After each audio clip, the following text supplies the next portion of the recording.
I think it's so important for the field and corporate to understand like compliance isn't a bad word.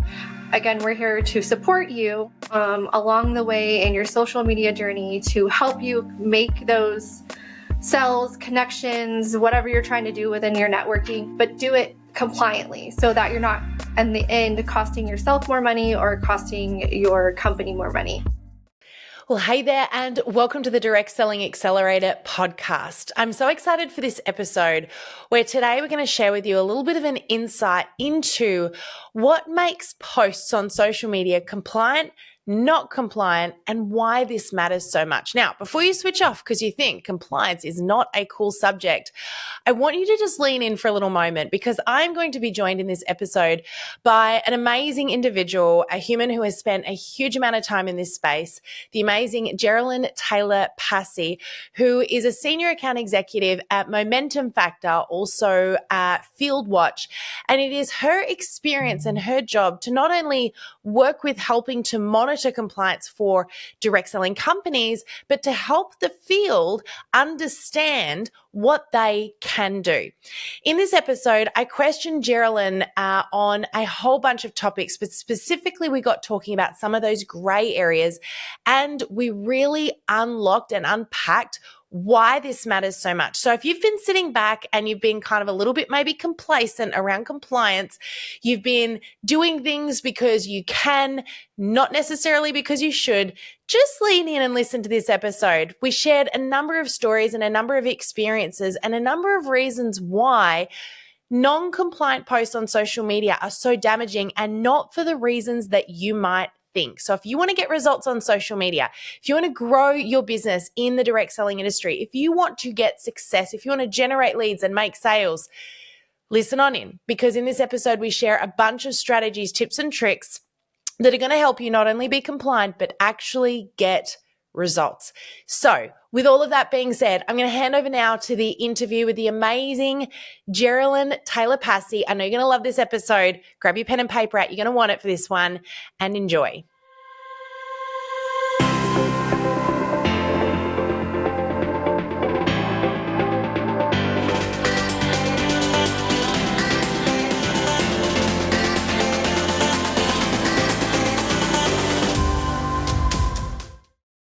Well, hey everyone, and welcome on in, and welcome Jerilyn. I am so excited for this conversation today. How are you? I'm doing good. I know over here it's the end of my day and it's the beginning of your day over there. So how are you? Yeah. Well, you know, we've got lots of kids and we've got craziness going on with renovations and all sorts of things. And it is early in the day, but I'm very happy to be here and excited to have this conversation because I think it's one that we chatted about this recently, and how do we make compliance cool and fun to talk about, because it's one of those topics that is so avoided by so many because it's frustrating and it's all of the can'ts and it's not interesting and it's not a glamorous topic, right?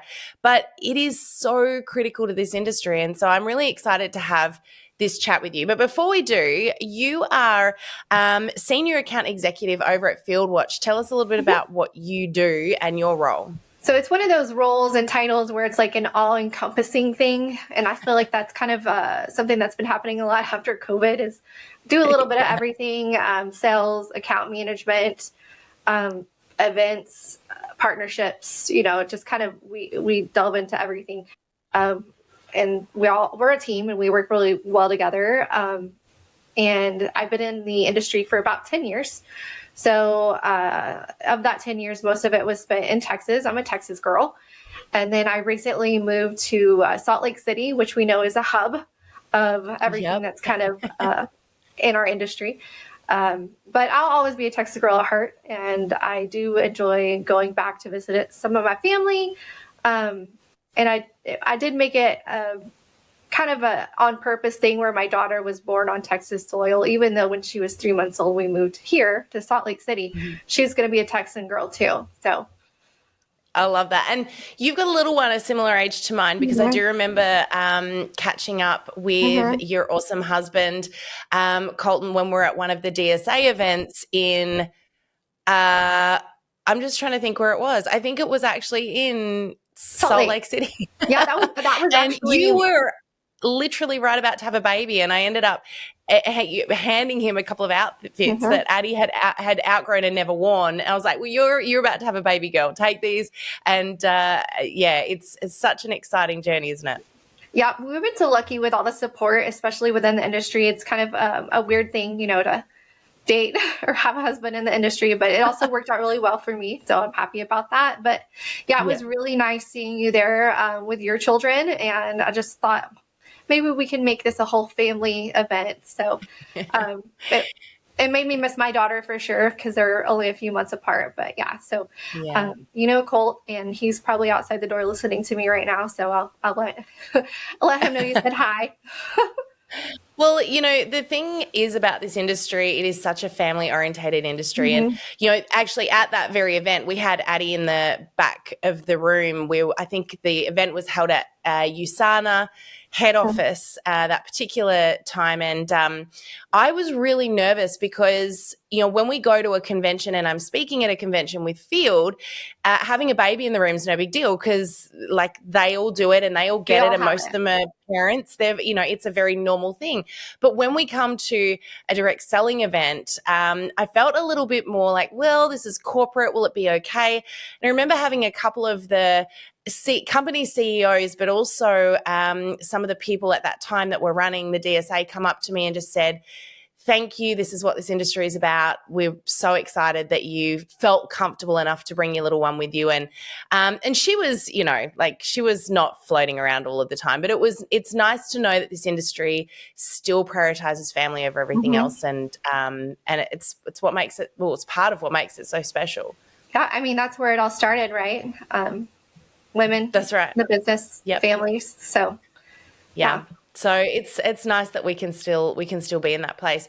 But let's talk a little bit today about compliance, and we're going to kind of go backwards and forwards here, because this is going to be a fun chance for us to pick each other's brains, not just one-sided. We both have got a lot of passion about this subject, but what for you, if you were to get something out of this podcast episode for whoever's listening to it today, what would you say is probably the biggest outcome that you would like to achieve from this conversation that we have? Yeah, so I talked to you a little bit about this earlier. I think it's so important for the field and corporate to understand, compliance isn't a bad word. Again, we're here to support you along the way in your social media journey, to help you make those sales, connections, whatever you're trying to do within your networking, but do it compliantly, so that you're not in the end costing yourself more money or costing your company more money. And a lot of times when compliance is brought up, we're brought up as a police situation, which we don't want to be seen as, and that's not how we feel about it. We really want to be a support system and used as a resource. So I think that's the main gist of what I want to stress today, is I know a lot of your people, your followers and your audience base is very appreciative of how you share your social media journey and influence. So I'm hoping to tag along with that and help people understand we're here for you too. So we want to have the idea wrapped with sales, marketing, compliance, all working together. Yeah. And so I guess, for me, one of the things that probably would be important to acknowledge right now is, what do we mean by compliance? Because I don't know about you, but I think there's a difference from a corporate perspective versus a field perspective as to what compliance really is and why we need to hear about it. And I mean, people listening to my podcast are typically probably going to be more so field, and then asking that question, well, okay, why do we care about this? This is a corporate thing, right? It really only affects corporate, but it doesn't, does it? It affects everyone. Compliance is essentially the way we talk about our products or our business opportunity, so that we stay above board and we are, I guess, protecting ourselves, the company, and the industry, because there are rules. And I hate to say the R word here, but there are rules around what you can and can't say. Yeah. And these matter. They're there for a reason. And it does sometimes, I don't know about you, but I feel a little bit like there is a bit of an unfair, different industries have got different rules around this. Mhm. And so the attitude in direct selling is, well, if that industry, if the health industry or the medical industry or the whoever get to talk about this stuff differently, why do we have these rules and they don't? Right. And but I think that's kind of, it doesn't really matter. The fact is that they're there, right? Yeah. So I think sometimes the scrutiny that our industry has really is a huge turnoff for some people. They don't understand it. They think that it's coming from internal, like us people that are helping with compliance, but it's not. Yeah. It's coming from the company saying it. It's the company being mean and difficult. Yeah. Yeah. And we're talking about organizations like the FTC, the FDA, state attorney generals, and even like international regulatory bodies who are overseeing all of this from the top. And so we're, like I said, in the middle trying to help create a buffer there. One of my favorite things to think about, and it's the weirdest thing ever, is every time I get in the car and I buckle my seatbelt, I remember this 1980s or 70s commercial where seatbelts became where you had to wear them or it was illegal, right? And people were throwing huge fits about it because it was before seatbelts were regulated and the safety was regulated. And so it reminds me of that every single time, about how we have to adjust our way of thinking to understand what keeps us safe. So seatbelts are good for you most of the time. And so is staying in compliance. So that's the way that I think about it. And it puts a little funny factor on it too, because there's also, a legal barrier here too, where it's a little bit of a different vibe. But I feel like us at Field Watch, we're very informative and educational when it comes to this type of approach. So we try to keep it light, and we just want to help, really. Yeah. Yeah. Awesome. And I think too, it would be good to talk a little bit about what are some of those common mistakes, the ones that we're probably dealing with the most right now. I mean, we've all heard about the big ones, the big income claims that we all know you shouldn't be making, and the cancer claims and the health claims and all that sort of stuff. What would you say, like right now? Because I think we've been through a lot of the hard yards of dealing with that obvious high-end stuff. And there's still people out there that do the wrong thing, but I would hazard a guess that most of the people that are still making cancer claims or making big income claims, you can make $10,000 in a month if you just do what I tell you to, that sort of thing. I think those people probably are knowingly doing it now. So that's not such an educational thing. It's more an attitude thing. I don't know what your thoughts are around that. But I feel like we're fairly educated in that space now. I think it's the little unknown things that are creating more of the confusion. Like, what's the gray areas? What's the middle ground? And how do I know where that line is? Would you agree with that? Yeah, absolutely. I think it gets real complicated and confusing sometimes, and that's where you really got to lean in on your company and your compliance department, and maybe ask those questions. Something that's been a little bit frustrating from what we're hearing in the field is income claims. Well, I did make this amount, so why can't I share about it? Well, you can't, because you're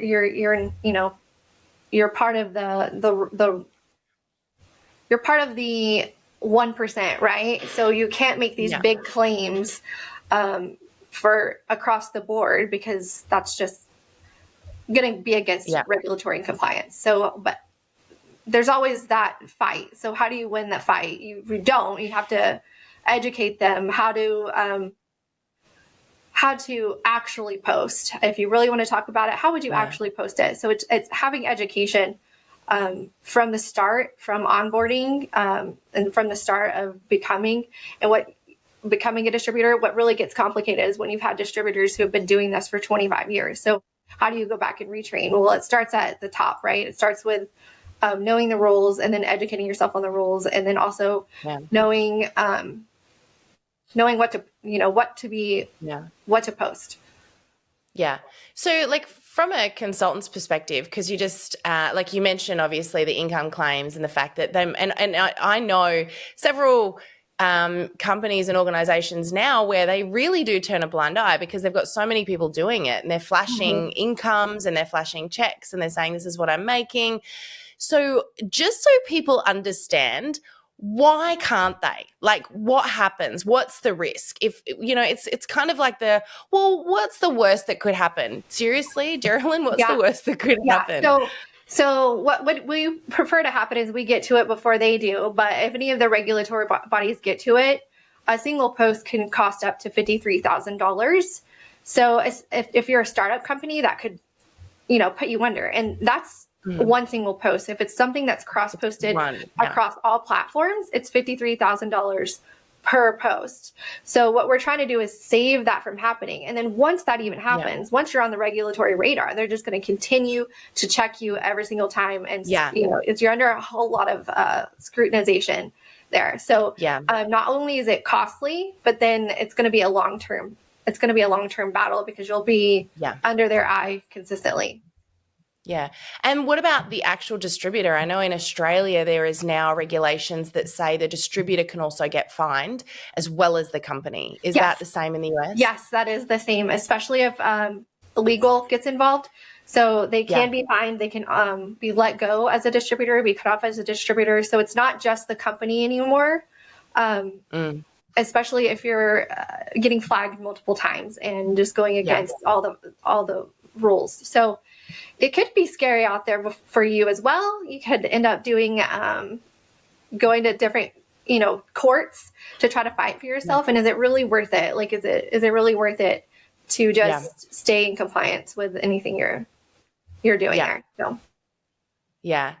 It's a really interesting one, isn't it? Because I think there's this sense of, it doesn't matter until it really, really matters. And then you realize how bad it is. And we've actually had to step in a few times and work with companies where they've called us and gone, we are now under the spotlight. Like, we've been picked up because whether or not they've been reported by someone or something's happened, and the TGA or the FDA or whatever the regulatory body in their region is has issued them with not just warnings. My understanding is, depending on the region, they don't even need to warn you anymore. Like, fines, are just happening. But once they pick up on one, it's usually not one. It's usually like it's something that someone has copied or they're doing because they saw someone else do it. And so now you've got potentially hundreds of them out there. The last time we got pulled in to help with a company with this, they were already up to over $200,000 of fines in the first few days, and it hadn't been fully investigated yet. And there was a big panic. So they were having to they had to hire on new compliance people internally to go through and look at all of the content out there, get people to delete stuff as fast as they possibly could. It was a mess, and it brought this company to its knees. And we did manage to work them through it, and that came with a lot of field training. That was one of the biggest things we had to get onto immediately. But it was really heartbreaking to see what this company was going through. And it was not because they were telling people to do something they shouldn't have been doing. It was because essentially people were doing it and they were almost turning a bit of a blind eye, going, well, what's it going to matter? We just don't have time to deal with this. We've got bigger fish to fry. And the field are thinking, what does it matter? Everyone else is doing it, until they came down on them. And it was really awful. Yeah. It could be devastating for the company. I think some of the companies, like I said, completely could lose their whole traction and have to start over. And we know about some of those that I'm not going to mention, but it's scary. So trust your compliance department, trust your compliance department. It's really about building that faith as a leader. So as a leader, I was going to ask you, what would your personal approach be if you were having to approach somebody who is a continuous red flagger without reprimanding them or like a punishment approach? What have you done in the past, or what would you teach people to do?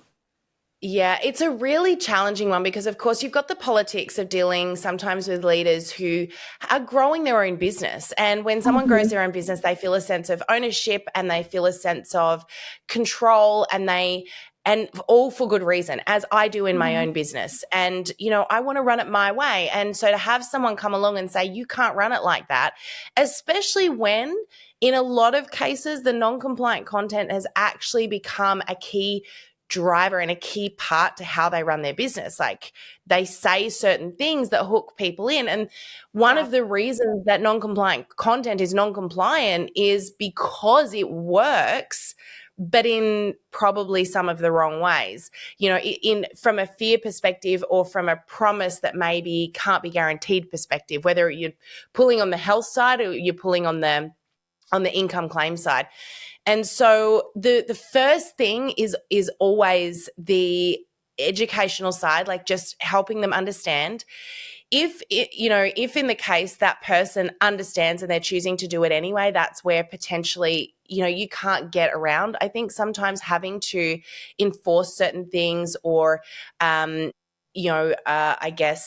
discipline if it's going to hurt the company. But you've got a lot of things you want to do before you get there. And so usually what happens for us, and this was actually one of the reasons why we started running social media challenges the way that we do, because number one, one of the reasons I think a lot of field and consultants and distributors, whatever language you use around this, become non-compliant or continue to post non-compliant content is because they're just sick of hearing what they can't do, and they just kind of throw the towel in and go, I'm just going to do what I think because you're telling me all the no's. You're kind of like the parent, like we've got young kids, right? And I know my kids, I've got 4 teenagers now and 1 2-year-old, well, she'll be 2 in a few days. And so I know what happens a little later when they test those boundaries. And if you give them too many no's, they will start to do the things you tell them not to do to see what you'll do about it. And it's that testing of the boundary. What was that? My daughter definitely pushes the limits. So right. So, I don't want to compare distributors to kids in the sense that they're not that. They're running their own business. But if you don't give them tools that are the yeses, tools that are the pathways they can go, I don't blame them from pushing the boundary with the things you keep saying they can't do. And so most companies are pretty great with this now, but our challenges were designed to give people every day a strategy they can do. And from there, also allowing, because everyone has to submit their post for the day when we do a challenge. And it does 2 things. It allows the field to see what they can do, and it gives them some yeses that are actually, one of the other things I wanted to get to with this is I think when non-compliant content is posted, it's nearly always, actually, I'm going to say it is always, I'm going to throw a blanket over this and say it is always selling. And on social media, directly selling and promoting and broadcasting just doesn't work anymore. So actually, even if that content was okay, it wouldn't get a result anyway.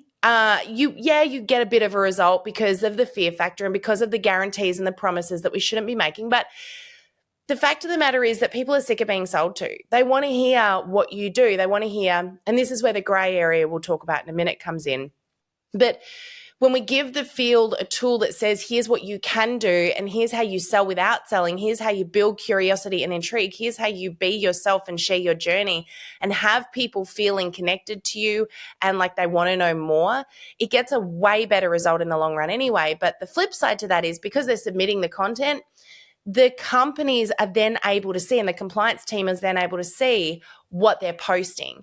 And so, in answer to your question, the first port of call for us would always be to run some form of a challenge that is custom designed around the issues that they're seeing and re-educating people in that space, but giving them tools that are the yeses so they know what they can do and they've got something to move forward with. Because if you take something away and you don't give them something in return, they're going to sit there and go, you're removing things from my business. You're taking away my ability to run my business. And that's where I think sometimes leaders, probably quite rightly so in some ways, throw their hands in the air and go, well, I'm not doing what you tell me to because you're making it harder for me to bring in an income. You're making it harder for me to train my team. Yeah. So it's got to work for both sides. That was a very long answer. No, I love it. Your question. Yeah. So positive, like reinforcement. I love the whole idea of training them on what to do instead of what not to do. I think that works all across the board in many ways of our lives. So it should be, you know, an easy thing to do, but it's not. But you've also just touched on something really important there as well, which is the positive reinforcement. And another really powerful tool that we've seen work very, very well, particularly with leadership, is when a company showcases what someone is doing when they're doing it right. You know, recognition is a huge part of this industry. It's massive. And for good reason, because a lot of the people in this industry have felt like they don't belong, and they felt like they're lost, and they felt like their career has been sidelined for family or for other commitments. And so coming into this industry gives people a sense of purpose, a sense of belonging, and a sense of self-worth. And so when you showcase the right way by putting up on a pedestal, you know, from across the board, content that people are using that is working. And we actually spoke at one of the DSA events, I think it was last year. What year are we in now? We're at the end. It was at the beginning of this year. I'm just trying to think back to how time is passing. Yeah. It's almost over. Yeah. So at the beginning of this year, we spoke at an event in Salt Lake City, an industry event. And one of the things we spoke about there was the power of user content and user-generated content or unique content that isn't overly produced, that's not perfected, is actually outperforming anything else right now. And one of the pieces of advice I offered to companies earlier this year, and we've seen those that have done this are like going ahead in leaps and bounds when it comes to their social media presence, is actually sharing content from customers and from consultants rather than all of their corporate perfected stuff. And so my point to this is it kind of does two things. By showing a post from a consultant that is compliant, number one, it's putting them on the pedestal and it's saying to everyone, this is what's okay. And it's showing people through positive reinforcement what's working, but it's also going to outperform their, you know, perfected content anyway, because it's real, human, relatable, unique, and it's exactly what the platforms want. So I just wanted to touch on that because I think that's really important, Jerilyn, that whole positive reinforcement thing. Positive reinforcement, absolutely. Yeah, we're always flagging people about what not to do, and sometimes it's hard to just see a big red paper, you know, everything marked up. You're absolutely right about giving some incentive to, you know, do the things correctly, and the recognition. Those are the top, like, that's what we fight for in this industry, right? So recognition for that is that's a great takeaway from trying to understand how to keep compliance from being the bad guys, is showing them the right way to do things. And then also something you mentioned during your answer about being customer-centric, and having it be about the product. And I think I've heard you say this before, and I'm thinking you might be talking about our event that we held in February in Salt Lake City. I actually think it was, which is quite funny. Yes, I believe it was your event. It was your event where we talked about this, because it was, people were like, we want to know what is trending, what's important right now. And I was like, you're going to be really surprised when you hear what's trending, because everyone's thinking technical, right? They're like, what's the new technology? What's the new big thing that we have to do? And the answer is be human. Get back to real. Be real, be human. It's funny, I've seen a little bit of an influx in some of the party planning stuff going on. I don't know if it's a post-COVID trend or what's happening, but people are wanting to be around each other and just talk. And so that word of mouth is coming back too. So it's a whole other different topic and different area. But like I was saying, the customer-centric stuff and making your product is good. And typically, sometimes these claims that come through are so off the wall or unnecessary, it really kind of distracts from how well some of the products are in our industry. So sometimes they can kind of speak for themselves. But that's a whole other topic with customer-centric stuff. I did want to mention our event that you were speaking there, and I was there too. And that was another one I think you had your daughter at, maybe.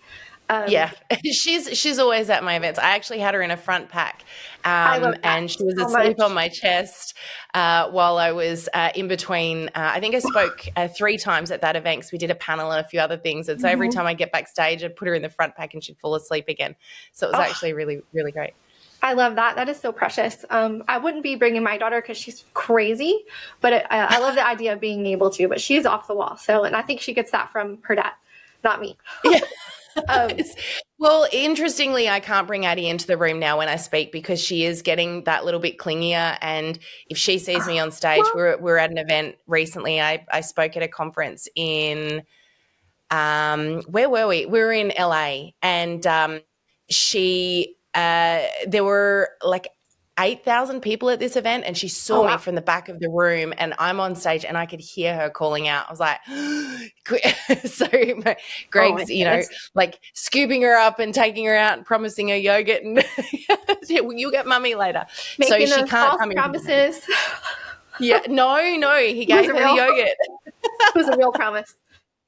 It was a real promise. Yeah, we learned that lesson the hard way. Like I said, we've got 4 teenagers. We know what not to do now. You're experienced. Yeah. Like, oh my goodness, I couldn't imagine having 4 teenagers and a 2-year-old running around. So you're doing it all. Do you know you're my a lot of model. people say that?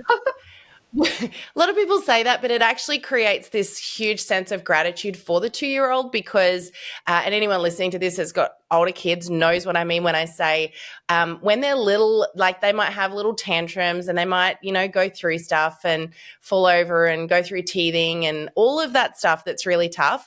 But at the end of the day, they still love you. They still want to hug you. They still want to be with you. When they're teenagers, that like they tantrum just like a toddler does, but they don't love you so much at that. But they love you, but they don't like you and they don't want to be around you.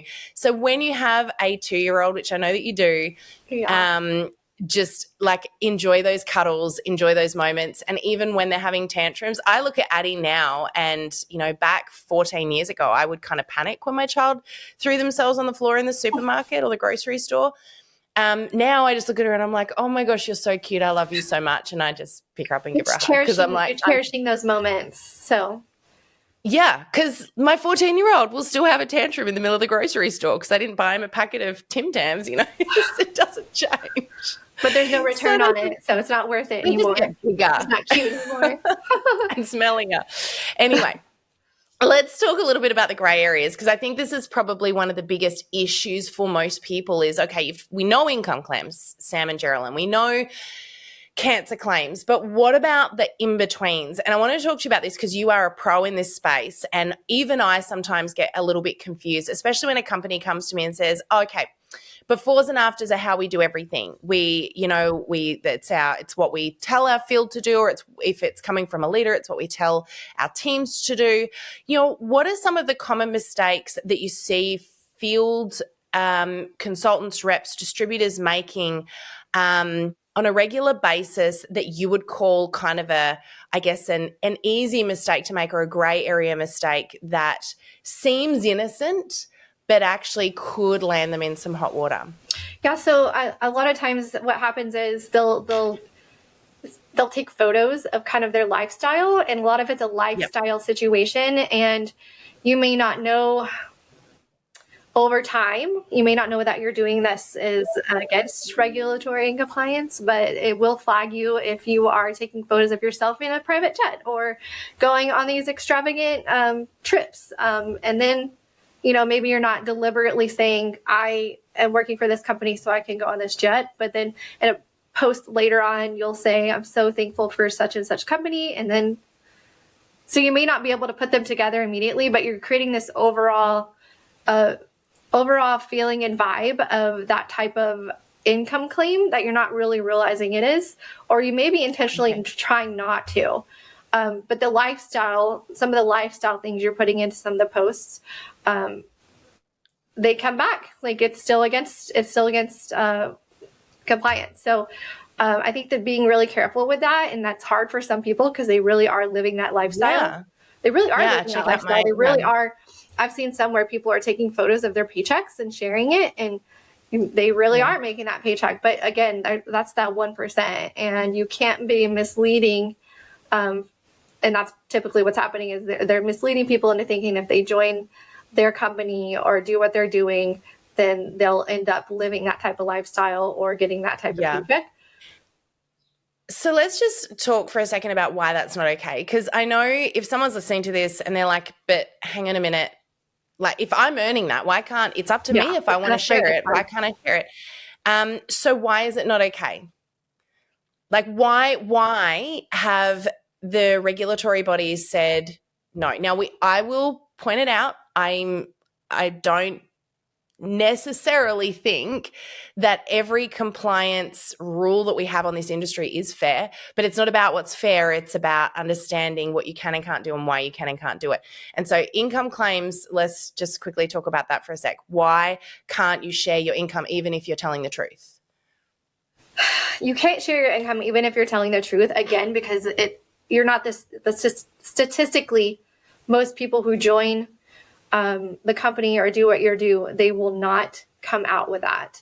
And because the regulatory bodies are cracking down so hard on this industry, it's almost like they've overcorrected. And that's something we're just going to have to deal with and play it safe and maintain our credibility through until they understand who we are. And, I don't want to use the word pyramid scheme, but that's what we're fighting against, and that's what we're trying to prove that we're not. Yeah, it's understanding there's a history, right? And so we're not like, just if anyone's listening to this, they're like, she said pyramid scheme, but we're not a pyramid scheme. No, we're not. And pyramid schemes are illegal, but we're fighting against people who don't understand this industry, who do think that it's a pyramid scheme and it's something illegal, or that there is some illegal behavior happening behind the scenes. And if you Google any company, you'll see several stories out there straight away that come up from people that don't understand the industry that are like, is this company illegal? Are they doing illegal activities? And it is a history thing. Unfortunately, it's a stigma attached with the industry, and we're fighting against that. I just want to share one of my biggest bugbears right now, Jerilyn, because this really annoys me about income claims with this industry, is the fact that we can't make income claims because the whole thing is you can't promise that. So it's like if someone joins, sharing what you earn is not necessarily replicatable to that person, at least not in the same way or straight away, because you had to put in, and I think where they're getting frustrated is that people are giving income claims without explaining what's involved in getting there. So it's like this assumption that I can just sign up and I can talk to a couple of people and then I can sit back on the beach and sip cocktails and earn huge amounts of money and do absolutely nothing for it. And that's not true, because you actually need to work for it. Here's what my bugbear is. If someone is selling a course or a webinar training or something not in this industry, and we see this happen again and again and again, they will share an income claim to get people to sign up to their course to learn how to do. And I see this a lot because we do a lot of our own learning and training all of the time on, for example, running great Facebook campaigns and Facebook ads, or running webinars or whatever it might be. And the people that teach that stuff can make an income claim and there's no one cracking down on them for doing it. So that I find frustrating. I just want to share that because I don't want people feeling like we're right. And again, we are just a high scrutiny industry right now. And we should be fighting it with compliance and diligence and understanding that and keeping those things in mind. But really, we weren't scrutinized like we are until I think 2012, when we had our first big blow up with financial claims. And that was only 13 years ago. And some of these newer companies who are selling webinars, who are affiliate marketers, who are other independent contracted, they're just not there yet. We're a huge industry. We're huge. So we're getting all the crackdown, I guess. And it's just a matter of time before those other companies get there as well. Keeping that in mind, just knowing we're the ones going through it, so that we're walking so others can run, or whatever they say. That's kind of like what it is they're cracking down on our industry because we're some of the first and some of the biggest to deal with these types of claims with highest impact. So if you are seeing, I mean, I know this is a big thing on TikTok too, product claims and income claims, and you're like, why can they say these things but we can't? They can't, and it's going to come back to them eventually. And until then, like I said, we just need to pave the way with that and continue being educated and understanding, like, that's not ideal for us to not be able to say these things, but let's continue to do it the right way and prove that, we're good quality companies.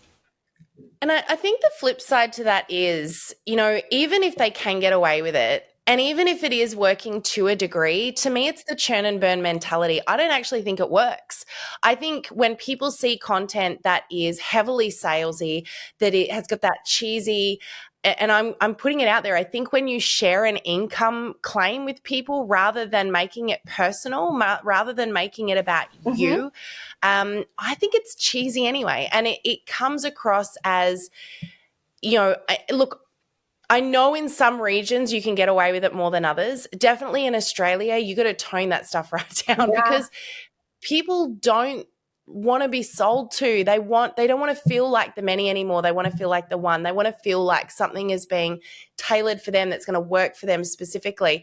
And that red flag, I think, goes up in people's heads as soon as they see a post that is selling a product on all of these promises or selling a business opportunity based on all these income claims.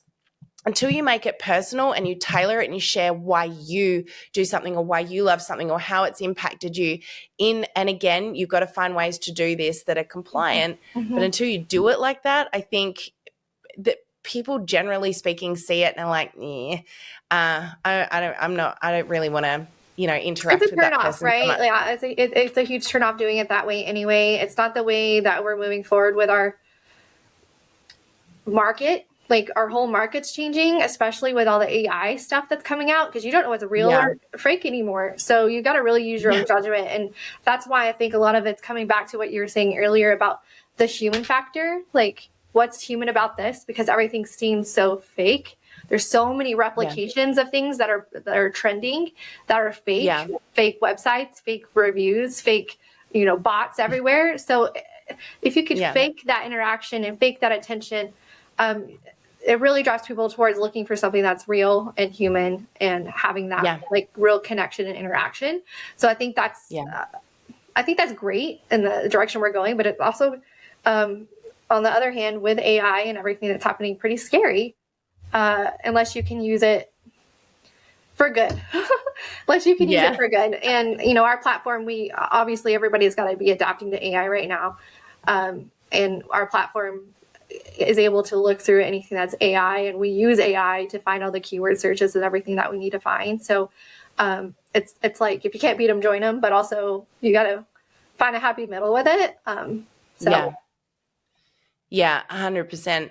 And so let's just, you mentioned before we were talking about making income claims, etc. And, I mentioned before and after photos. Let's talk about before and afters for a second. Where and when is a before and after photo okay? That's a very complicated question for me to answer. I'm here to challenge you. You are challenging me. I don't think they're ever going to be okay, in my opinion. It's just too risky, and you never know what's real or fake anymore, like I said. So why would you bring yourself to the forefront of posting something like that socially? If you want to share your story in a different way, again, you may have a better answer or know the exact answer to this, but look, the hard thing is so many companies are built on before and afters. It's such a common thing to do, and so many of them train on this. They will actually say to their people, I want you to take a photo and we'll train you on taking the photo before you use the product. And then afterwards, in so many weeks, we want you to share the after photo. Just so people understand why this is not okay, and it does depend a little on the region as to what the rulings are, but generally speaking, a before and after you can share a before and after, but when you say it's because of XYZ product, the thing is that there could be a number of factors in play there. For example, if you lose weight, it might be because you exercise, you change diet, as well as having that product. So for me, and I'm going to put myself out on a limb here and say, I know that where a before and after is potentially going to be okay is when you're not attributing it to one thing. Right. So you can share this is where I was and this is where I am now. And one of the things we teach people is less is more. The less you say, the more people want to know. When you share a before and after photo, I gave the example of this actually recently. I was teaching, we were speaking actually virtually at an event. This was during COVID. It wasn't that recent. Gosh, time flies. Yeah. So it was a few years ago now, and I use the phrase, which I say a lot, don't give away the farm. When you tell everyone everything they need to know, they've got nothing left to reach out to you about. And the field were like, at the time, what are you talking about? Like, we need to tell everyone all about our product, otherwise they're not going to buy it. And I said, actually, the reverse to that is true. When you tell everyone everything about your product, not only do they have no reason to reach out, but they just feel sold to. However, change it around and have them curious and wanting to know more, they're going to lean in. And I did a demonstration that day, and I've seen a very similar one with a health product I'll share in a sec that was really powerful. But that morning, it was a lip color that stays on for many, many hours, and that this particular field sold. And so they'd sent me one, a bright red color, which was not something I would normally wear. And I put it on that morning before I spoke at the event, which was at 8 or so in the morning here. Be a similar time for you guys. It was late in the afternoon for them over in the US. And then later on in the afternoon, after I finished my day of work, I left the office, I put my running clothes on, and I went to go for a run with my dad. And I get in the car and I look in the rearview mirror and realize that this bright red lip color has not budged. It still looks freshly applied. So I took a photo of myself, just a quick selfie in the car with my running hat on and my running gear on. And I just said, I cannot believe I put this on at 7 o'clock this morning and it still looks freshly applied. I'm going to look rather glamorous on my run today. And I left it at that. I said no more. And I used this as an example to show the field what I was talking about. So I didn't say what the product was. I didn't promise that it would do anything that it didn't do. I didn't tell people they could earn an income. I didn't tell people about a before and after. All I did was just seed something that I was doing, and I created more curiosity than information I provided. And by the time I came back from my run 30 minutes later, now keep in mind, I don't work for this company as far as I'm not a distributor, and right. You know, I had no benefit to gain sales from this, but I had 30 inboxes or comments on that post. So a combination of the two, people asking what this was, what was the color, how has it stayed on that long? What are you using? Tell me more about it. And, you know, I'm fielding these questions to consultants so that they could make those sales. But my point was this: if you tell everyone everything they need to know, so if you do a before and after photo and you say, here's why, you know, how I lost all this weight, or here's how my skin suddenly looks so amazing, it doesn't leave anything for people to ask about. But if you simply share a journey, you can still do a before and after. And then when they reach out to you privately, you can share with them a little bit about what that journey has looked like. And I saw a similar situation with someone recently who actually was on this podcast, and she shifted companies because the company she was with shut down, and she moved over to a company that sold a collagen product and a whole lot of weight loss products as well. And she was on a weight loss journey. And so she was sharing her weight loss journey without talking about the products, but she would do it while taking the products each day without talking about taking them. So she'd have the container turned around so you couldn't see what it was. She'd be sharing a story about, oh my gosh, this funny thing happened on my walk today. By the way, I'm down another 2 kilos this week and I'm so excited about it. And she's not talking about the products at all. She's taking the collagen or drinking the collagen or making a collagen drink up while she's talking. But even me, who knew what the products were, who knew what the business was, wanted to reach out to her and just clarify what she was using, because she just left so much unsaid. And I think that's the beauty of it. And that's where I think compliance can be really played with here, because if you're not making the claims, you can't get in any trouble. But people also want to interact, and that's the beauty of what social media can do and what this industry is all about. So that was a really long-winded way of saying that. Absolutely right.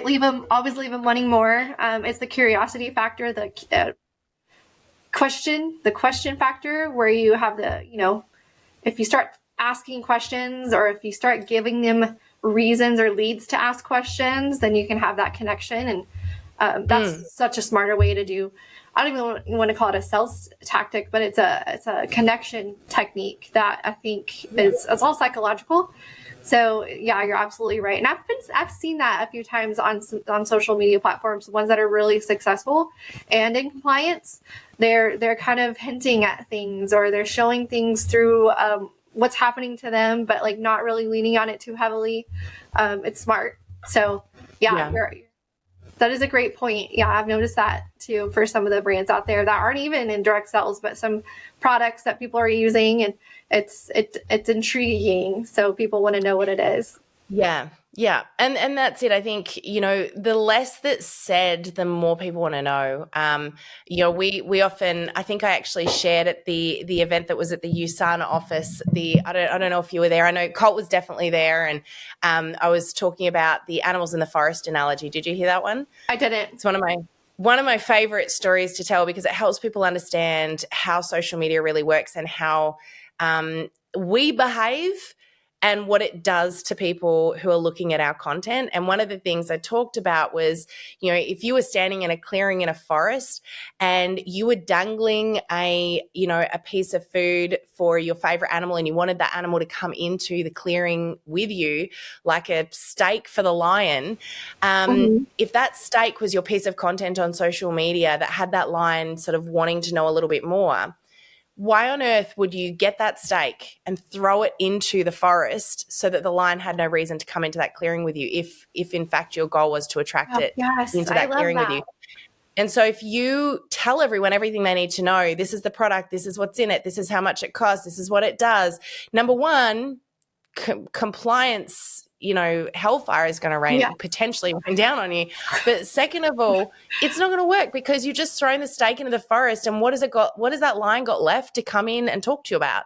And so once we explain it this way, and we explain to distributors that less is more, if you have that steak and that lion, that customer is like, I want what you have. I'm curious, but I need to come a little closer, and I need to actually talk to you and be there with you to kind of understand more about if that steak is right for me.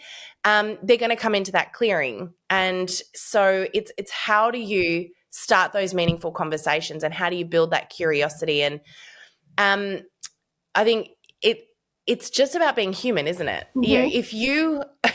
If you wouldn't have the conversation at a dinner party, don't do it on social media. If you had people walking into your living room for a dinner party, you wouldn't stand on the table with your product and spruik it to everyone in the room. So why do we do it online?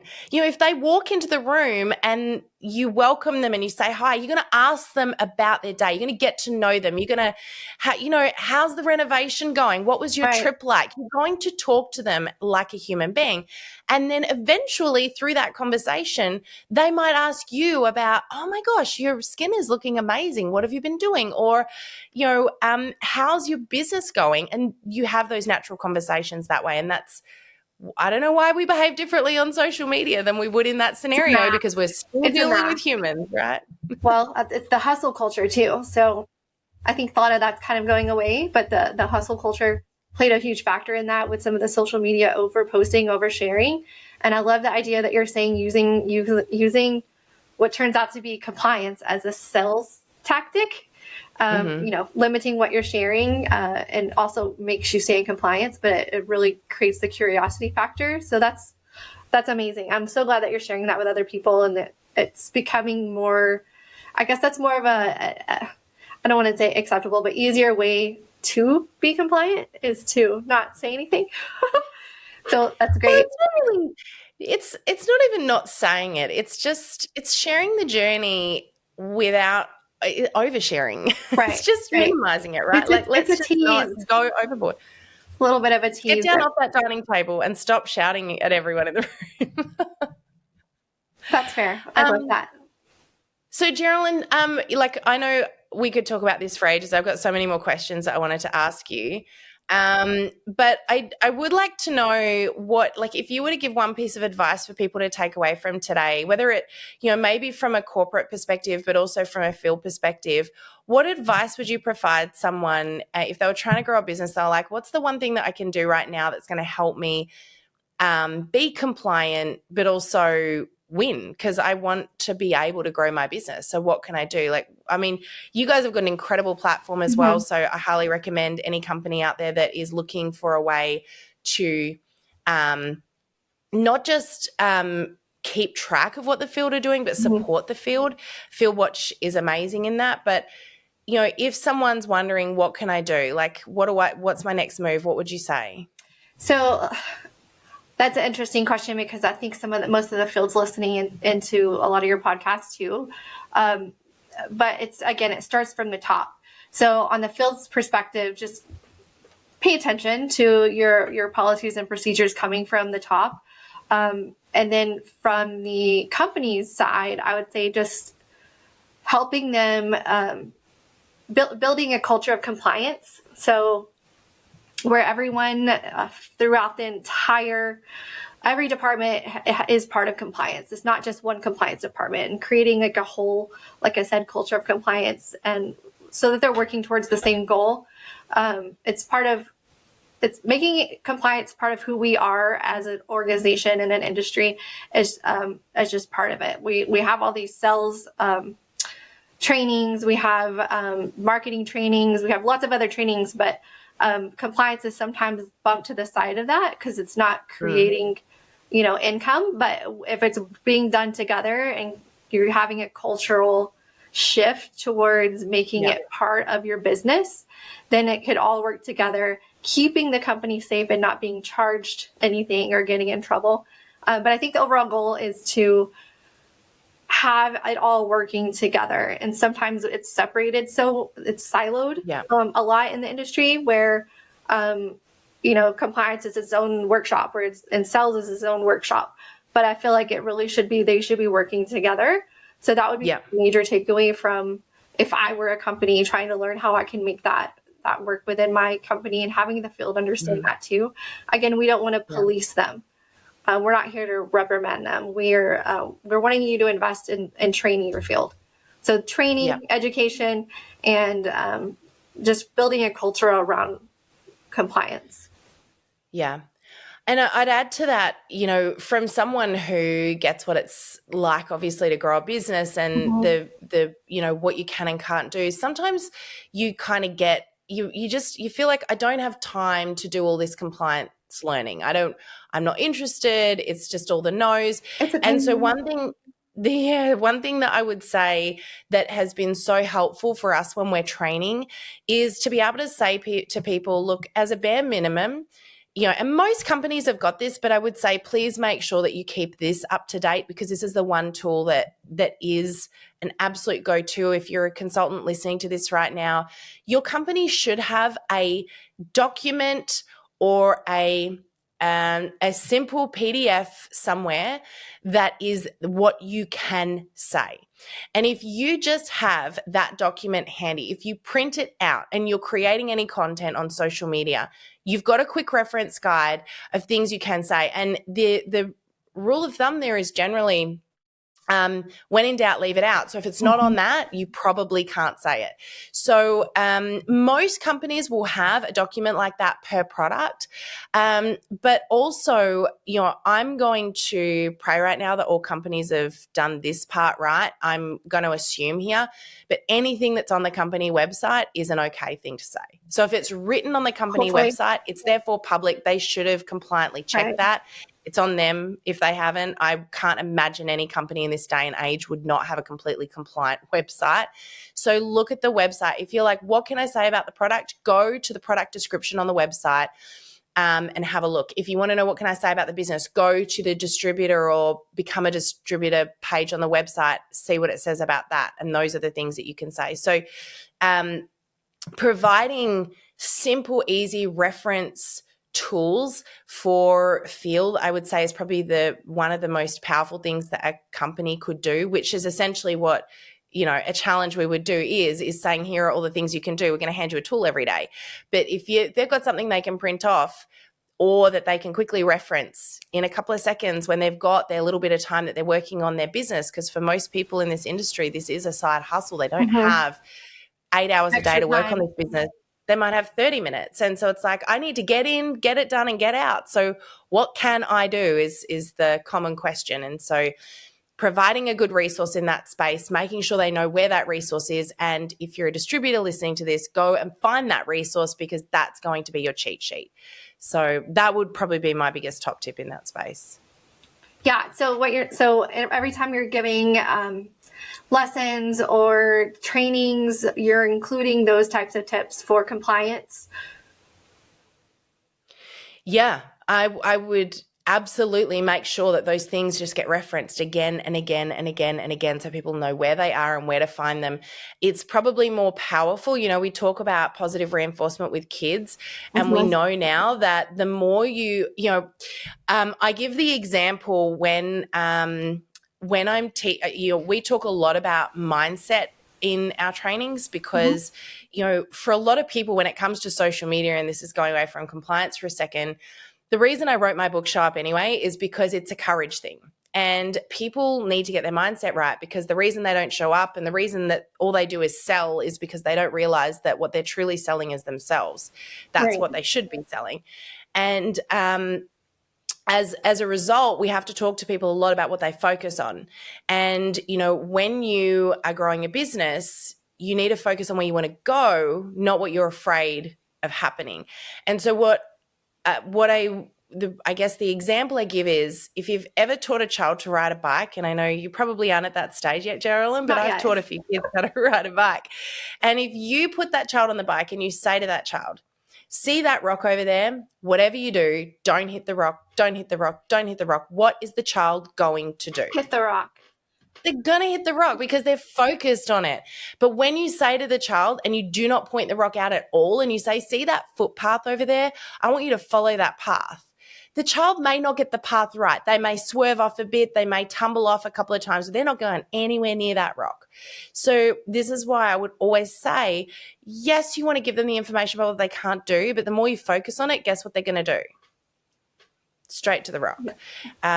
So anyway, that's I love that. I love that analogy. You're so right. Like, it's funny how things compare so easily between like real life instances and actual training and selling. It's all connected. We're all human. So that's really funny for you to bring up. But yeah.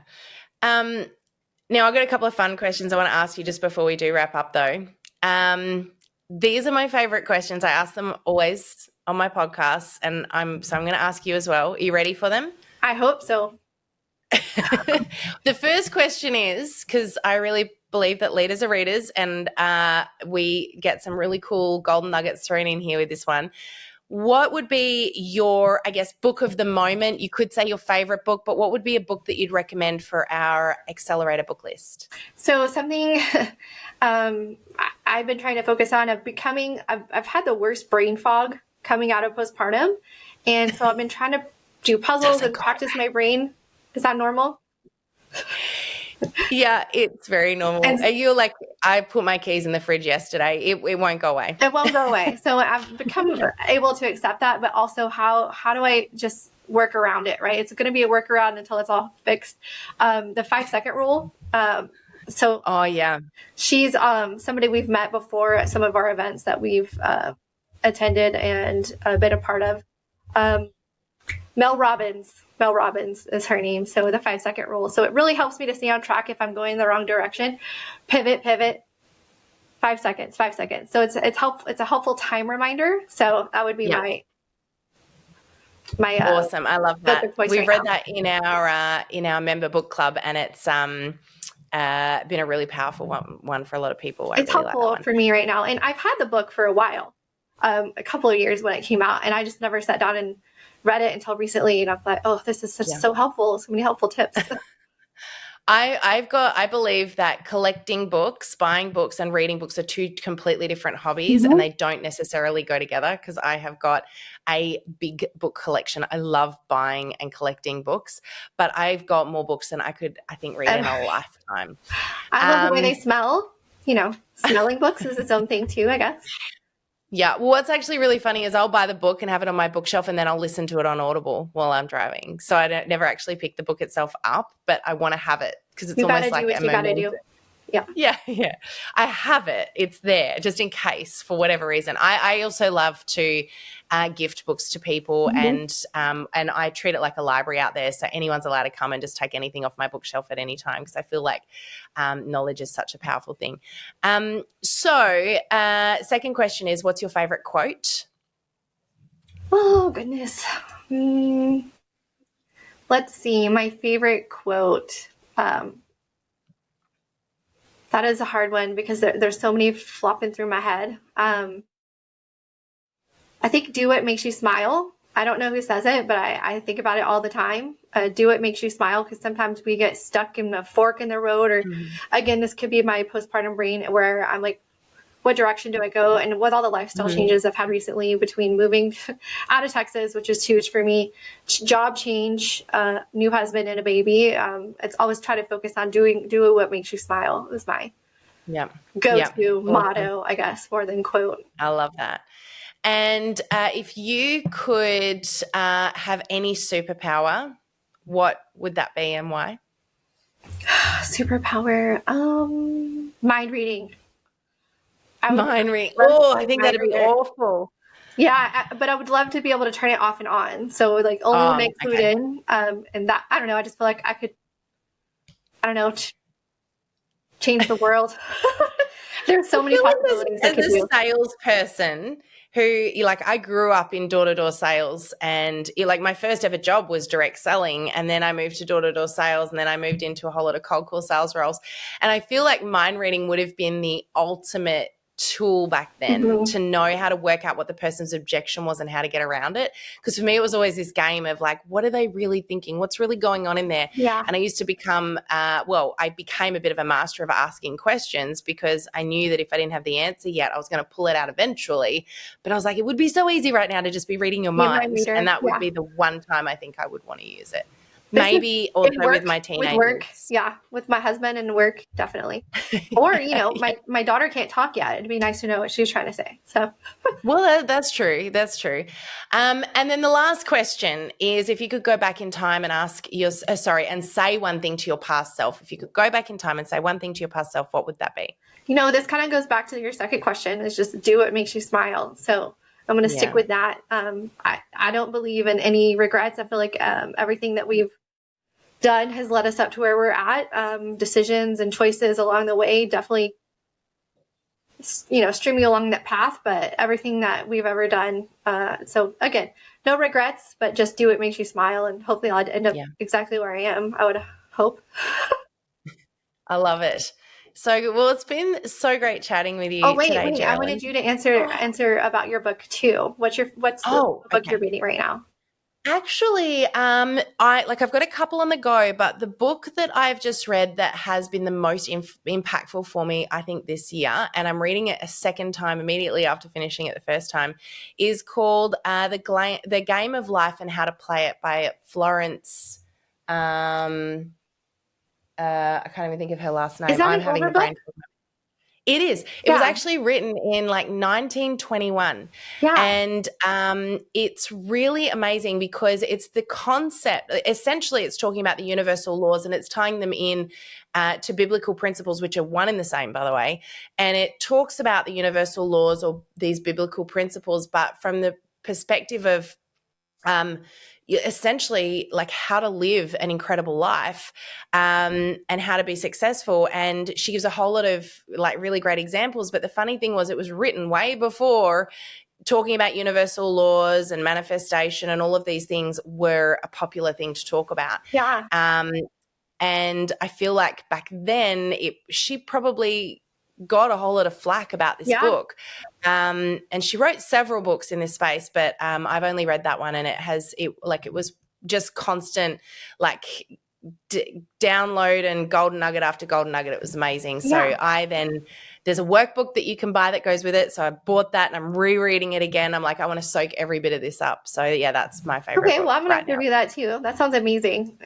Yeah, has been a game changer. Well, I have loved this chat with you today, and I think we might have maybe somehow today managed to make compliance just a little bit cooler. I do hope so. Yeah. I mean, it's going to take a chisel, probably, but one day at a time. I want people to be able to walk away from this and be able to have a conversation. Like, I hope that this has sparked some more conversations between field and corporate and people coming together and saying, can you tell me more about, or can you help me with this, or can I do that? Because at the end of the day, it's that communication. You said right at the start, it's about having the ability for people to ask those questions and have a place to do that. So thank you again so much for having this chat with me. I've had a lot of fun. Me too. Thanks so much. And hopefully you have a good rest of your day because you're just starting. So we're just starting. I've got the whole day ahead of me. We are officially in the future as far as America is concerned. So wild to think about. Yeah. Thanks so much, Jerilyn. And of course, thanks to our beautiful listeners for tuning in. It's been so great having you guys. And make sure you subscribe if you haven't hit that button before, so you don't miss out on any of our upcoming episodes. If this one's been helpful for you, please share it with a friend. And thanks again for tuning in today. Thanks again, of course, Jerilyn. And have an amazing week, everyone. Bye for now. Thanks, guys. Bye. Thank you for joining us in this episode of the Direct Selling Accelerator podcast. If you love listening and you found that this was helpful for your direct selling business, please like and subscribe to our YouTube channel. You can also check out the recommended video that's popped up on your screen right here. I look forward to seeing you again next time. Bye for now.